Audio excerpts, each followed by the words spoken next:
자, 사람은요, 배웠거나 지가 지성인, 지식인이라면 양심이 있어야 된다 봅니다.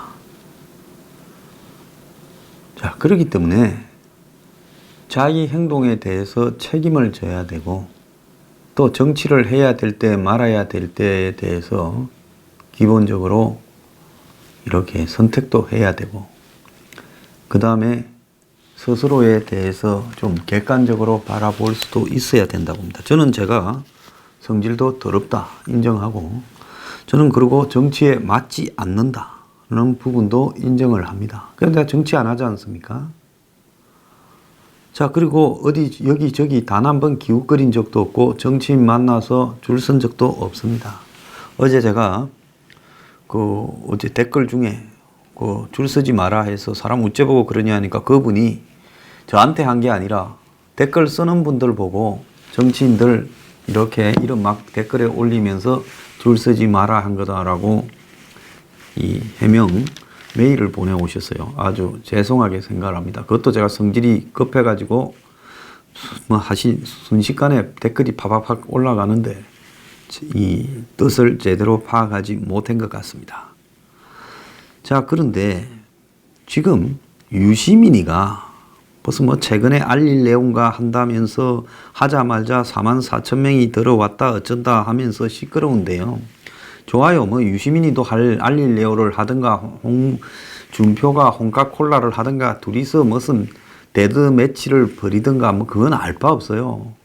어차피 세상이 쇼고, 그러니까 쇼를 한 명이 하든 두 명이 하든 그건 별 관계가 없는데, 중요한 것은 이번 삐뚤어져도 말은 바로 해야 되는 부분에서 유시민이가 과거 한 10몇 년 전에 헛소리 한참 많이 할 때처럼 다시 본격적 헛소리를 시작했다는 겁니다. 어제 유시민이 경제 위기로는 보수 기득권 이념 동맹에 오염된 보도라고 그렇게 말을 했어요. 자, 오늘 아침에 중앙일보에 보면 유시민이 범여권 자기 주자 깜짝 2위, 이낙연이 21%로 1위, 유시민이 17.8%로 이렇게 2위, 이낙연은 정확하게 보면 20.6%, 유시민은 17.8입니다. 이제 좀 있으면 유시민이 1위로 곧 등장하겠지요. 자, 이건 뭘 의미하는가 하면 유시민이 무엇 때문에 노무현 재단 이사장으로 돌아가고 또 무엇 때문에 알릴레오라는 것을 한다고 하고, 그러면서 보수 수구 기득권의 반지성을 비판한다고 헛소리를 하거나 또 경제 위기가 보수 기득권 동맹이 만들어 놓은 한마디로 가짜 프레임이라는 식으로 이야기를 하는가 하는 본질을 보여주는 거예요. 자, 좌우 섞어서가 아니라 지금 좌파들 내부에서 지금 저거가 여당이니까 자기 여권 주자로 누구를 했으면 좋겠나 이럴 때 답하는 사람은 전부 좌파들이 답을 하지 않겠습니까? 그러면 좌파 입장에서는 이빨이 좋고 잘 싸울 것 같고 과거에 노무현의 오른팔이었고, 그럼 유시민이 당연히 지금 선호도가 있지요. 자, 이낙연은 무색무취에 임종석과 가까운 대리인 비슷하고, 그러니까 문파들 일부는 좋아할지 몰라도 노파들은 싫어할 거예요. 그리고 이재명이나 박원순이나 이 사람들은 누가 싫어해요? 문파들이나 정권에서 좀 싫어해서 좀 안 보였으면 하는 사람들이고, 나머지는 다 시원찮으니까 당연히 유시민이 지명도나 뭘로 봐서 지금 유시민이야말로 이 보수 수구 기득권들하고 맞짱 뜰 사람이다 해서 좌파들 내부에서 마지막까지 남아있을 충성파들은 유시민을 선호할 가능성이 높지요. 그래서 유시민이 급부상을 했다 하는데, 아마 제가 봤을 때 일부 지금 여권 내부의 이해관계에서 유시민이 급부상해서 이낙연, 임종석 체제가 붕괴되기를 바라는 쪽에 서포터도 있을 거라고 봅니다.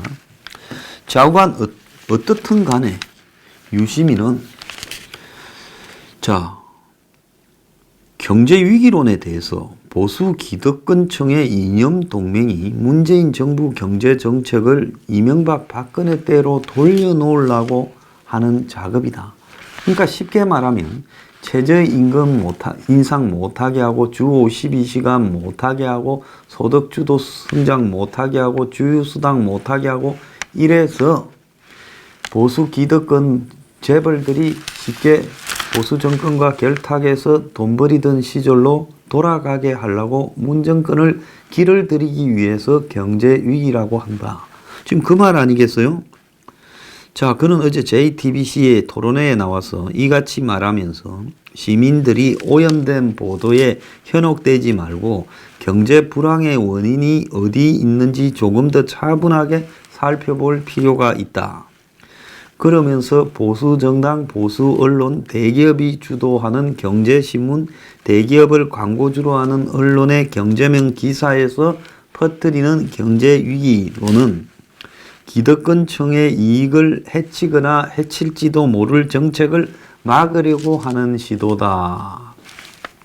이렇게 말을 하고 주류 언론의 경제 기사에 불만을 거듭 제기하며 대부분의 경제신문의 기사와 일반 언론의 경제명 기사, 이 경제 담론을 주도하는 분들이 있는데, 그런데 그 사람들이 꼭 저거 이익 때문에 그러는 것은 아니겠지만은 만나는 사람, 삶의 터전, 공부하는 거, 주고받는 정보가 전부 편향되어 있다 보니까 그 사람들이 저들도 모르게 그렇게 되는 거다.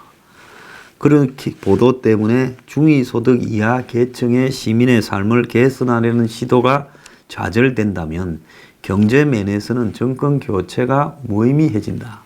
문 정권이 지금 중산층 이하를 잘 살게 해주려고 소득주도 성장이나 주 52시간을 하는데 그런 경제 신문이나 신문의 경제면 기사 쓰는 사람들은 그 사람의 이해관계 커넥션이 기득권 마피아다.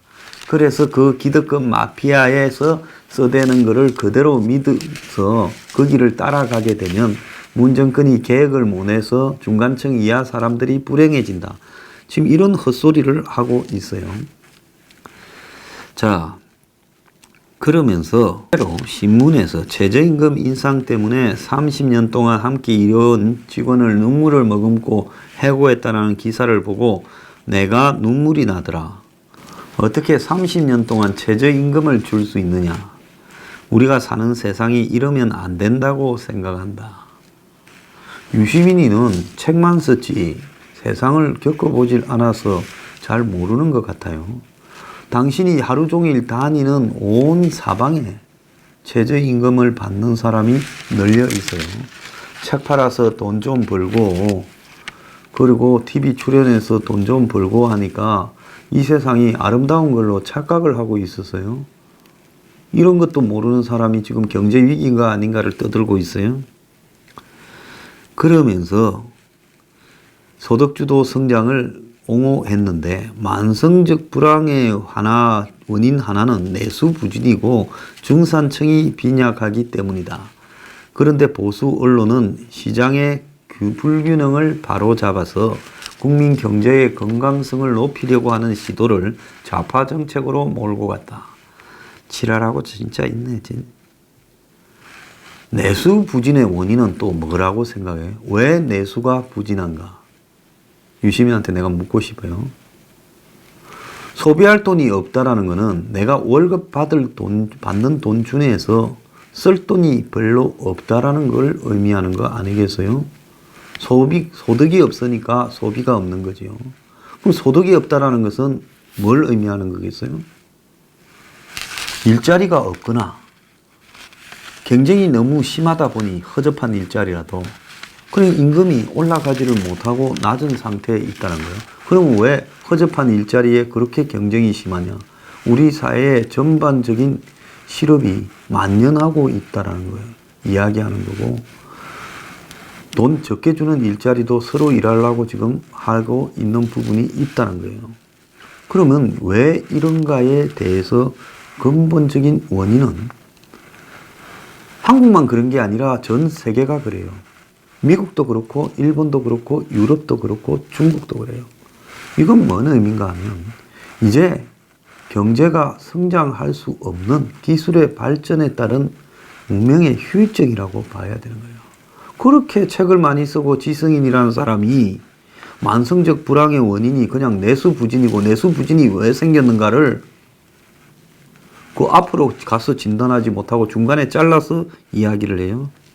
그러면서 문재인 정부가 경제 정책 기조와 방향을 바꾼다 해도 효과를 내기에는 시간이 많이 걸릴 수밖에 없겠구나 하고 어두운 전망을 한다며 우리가 처한 일자리 위기가 구조적으로 진행되기 때문이다. 자, 그 말 일부는 맞지요. 그런데 뭘 해서 효과가 나기까지 시간이 걸리는 문제가 아니라 당장 눈앞에서 순식간에 망쳐버리는 부분을 문정권이 지금 하고 있다는 거예요. 모든 경제 위기의 원인이 문정권 때문이라고는 말하나요? 그렇지만은 문정권이 경제 위기를 해생시키려고 노력을 하는 게 아니라 더 빨리 즉각적으로 망하는 효과가 나타나도록 만드는 신통방통한 재주를 발휘하고 있는 것은 분명한 사실이라는 거예요. 그래서 국민들은 지금 문재인 정권이 정책 효과를 내기에 시간이 많이 걸린다라는 아무도 생각 안 하고 눈앞에서 더 움직여서 사고 치지 말고 국민 세금을 가지고 저렇게 길거리 뿌리면서 효과도 없이 장난을 치지 말아라는 겁니다. 유시민은 경제 발전 과정에서 기업이 성장을 하고 수출이 늘지만 일자리가 반밖에 안 생기고 기업의 사내 유보는 엄청 커지고 민간 가게 안에서도 격차가 벌어지고 있다. 자, 여기서 기업이 성장하고 수출이 늘지만은 일자리가 안 생긴다라는 문제의 근원이 이게 뭐냐? 기업이 성장하고 수출이 늘지만 국내에서 일자리는 왜 안 생기느냐? 글로벌화와 그 다음에 산업의 고도 진행에 의해서 IT와 자동화가 진행되면서 일자리가 사라져 버리는 거예요. 근데 기업의 사내 유보가 엄청 커지고 있다는 것도 몇 개 기업에 국한된 문제지, 기업의 사내 유보가 엄청 커지고 있다는 부분으로 기업이 마치 돈을 가지고 안 쓰는 것처럼 이야기를 하는데, 네 같으면 지금 오늘 사업해봤자 망하는데 네 돈을 투자해서 사업하겠냐? 나는 그렇게 묻고 싶어요. 그래서 이런 기업 사내 유보금을 이야기를 하는 것 자체도, 제가 기업에 오나라도 이런 시절에는 투자를 안 하겠다는 겁니다. 그래서 기업이 자선 사업이 아니다라는 걸 유시민은 알아야 되지요. 민간 가게 안에서 격차가 벌어지고 있는 이유가 너들 정권 들어서 부동산 사고를 치는 바람에 그리 됐고, 또 뭔 사고? 암호화폐, 가상화폐 사고를 치는 바람에 그리 됐다는 걸 알아야 되는 거예요. 자, 최저임금의 주휴수당을 포함하는 문제에 대해서 법적으로 주휴수당을 없애고 최저임금을 16% 인상하면 된다. 주휴수당을 포함해 새로 부담이 느는 것이 아니다. 그동안의 법을 위반한 거다 하는데, 자, 지금 최저임금을 10% 올해 인상했는데 8,530원도 감당을 못한다고 난리인데, 거기에 주휴수당을 얹어놓고 그 시행령을 또 연말에 통과시켜놓고, 그리고는 또 대신 최저임금을 주휴수당 없애고 16%로, 그게 국민을 원숭이로 보는 거 아니에요? 아침에 3개 줄까? 아니, 아침에 4개 먹고 저녁에 3개 먹어라. 자, 그러면서 알릴레오라고 하는 팟캐스트를 한다는데, 팟캐스트가 뭐 많이 들어왔다 이러는데, 그거는 뭐냐? 전부 너그 패거리들 모여서 자위하는 거예요. 그래서 그거는 아무 의미도 없다. 그래서 유시민이 이 패거리들 모아가지고 지금 이 문정인이도 출연시키고 배종찬이도 고정 출연시키고 이러면서 지금 한번 알릴레오를 해보겠다 이렇게 말을 하고 있어요. 1분짜리 애고의 구독자 44,000. 그래서 유시민이 깝죽거리고 있습니다. 자, 이 깝죽거리는 사람이 유시민 하나뿐만 아니라 조국이 또 출마론이 검토되고 있다는 거예요. 31일 날 국회 운영위원회에 출연해서 조국이 말을 장했어. 한국당을 박살냈다. 조국을 다시 봤다.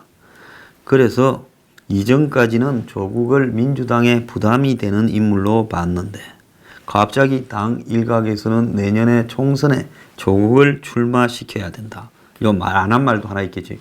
그래서 PK의 주자로 삼아야 된다. 자, 이거 다 각본이죠. 그래서 조국에 대한 평가가 변한 것은 한국당이 조국을 출석을 국회에 하라고 했는데 가만히 있으면 이따가 학교로 돌아갈 사람을 한국당이 흔들어서 대중 정치인으로 키웠다. 또 이런 말을 해대고 이런 기사를 써대는 동아일보 기사인데요. 참 기자들도 어지간한 놈들입니다. 이게 다 만드는 거 아니에요? 조국이 그날 뭘 말을 잘했어요? 거짓말로 일가를 했지요. 거짓말 잘하는 사람도 말을 잘하고 인물감입니까? 자, 그날 조국이 국회에 나간다고 12월 27일부터 주말 포함해 5일 연속 민정수석실 전원이 출석해서 예상 질문지를 만들고 대비했다고 하는 겁니다. 그래서 그 결과 조국이 잘 막아냈다. 당 일각의 정신 있는 사람들은 무슨 소리 하냐. 2년 가까이 조국 보니 업무 능력도 없고 비판이 할 소지가 엄청 많은 사람이다. 사법개혁이고 뭐고 되는 게 어디 있냐. 이런 이야기입니다. 이 와중에 민주당은 흥행부진으로 유튜브를 썰어보겠다고 썸이라는 유튜브를 당 공식 유튜브로 만들었는데 현재 구독자가 25,000명밖에 안 돼서 개편에 착수했고 대중적 외부 인사를 부른다 하고 있습니다. 자, 권력에 기생해서 그 권력을 옹호하는 것은 뭡니까? 아부죠. 그 아부하는 것을 사자성어로 곡학아세, 배운 거를 왜곡시켜 가지고 세상에 아부한다. 이렇게 표현을 하죠. 유시민이 이제 가련하기조차 합니다. 자, 그렇게 정치 안 한다고 밖으로 빠져나갔으면 이제 정치에 초연한 채 책이나 쓰고 TV에 나와서 잡담이나 하고 말지. 또 정치하고 싶어서 기어 들어가 가지고 이제 팟캐스트까지 하며 문재인 경제 위기가 아니라고. 국민들이 정부 피부로 경제 위기다 못 살겠다 하는데 이것이 기득권이 걸어놓은 프레임이라고 말을 하면 위기가 없어지는 겁니까? 유시민은 진짜 경제 위기가 왔을 때 돌팔매질로 맞아 죽지 않도록 조심하는 게 좋을 것 같아요. 자, 지금 사법부 처벌한다고 하도 오랫동안 지랄을 해서 하니까 법원 행정처장, 이 정권에서 김명수 대법원장이 임명한 법원 행정처장이 안철상인데 최근에 사법행정권 남용 수사를 놓고 대법원장과 갈등을 빚다가 나 이제 다시 판사로 돌아갈란다 하고 대법원 법원 행정처장을 그만두겠다고 사의를 표했다고 합니다. 자, 이 사람도 이번 정권에서 김명수 대법원장이 임명할 정도로 그래도 정권과 코드가 안 맞는 사람은 아니었을 건데, 자, 하도 전직 판사들을 다 사법 처리하겠다고 수사를 하니까 이 사람이 기자들한테 명의는 환부를 정확하게 절제해내고 단기간에 수술해서 사람을 살려야지 이렇게 오랫동안 질질 끄면서 사법농단이라고 하면 되느냐라고 불만을 제기를 했고, 형사처벌할 사안은 아니라고 자신은 독자적으로 내부 조사를 한 다음에 이야기를 했는데 대법원장이 검찰 수사에 협조하겠다고 넘기고 또 판사들이 판사회의에서 탄핵안이 어쩌니 하고 이러니까 이 사람은 국회에 나와서 재판 거래는 없었다고 믿는다라는 자기 소신도 밝힌 바가 있어요. 나름 훌륭한 사람입니다. 이러니까 나는 이거 못 해먹겠다. 근데 이 사람은 뭐 국제법 연구회니 우리법 연구회 회원 출신도 아니라는 거예요. 그래서 여기 가만히 있다가 내가 나중에 이거 잠깐 해먹다가 온 조직 안에서 조직 팔아먹은 놈 될 수는 없으니 나는 집에 가겠다. 뭐 이러면서 그만두겠다는 모양이에요. 자, 또 한 사람이 있습니다.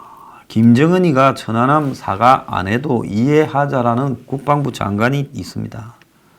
KBS 신년기획 프로에 출연해서 김정은이 답방을 하려 하면 이 천안함 폭침 연평도 도발에 대해서 분명한 사과가 있어야 되는데 여기에 대해서 국방부 장관은 어떻게 생각하냐고 그 프로에 출연했던 한 시민 패널이 물었던 모양이에요.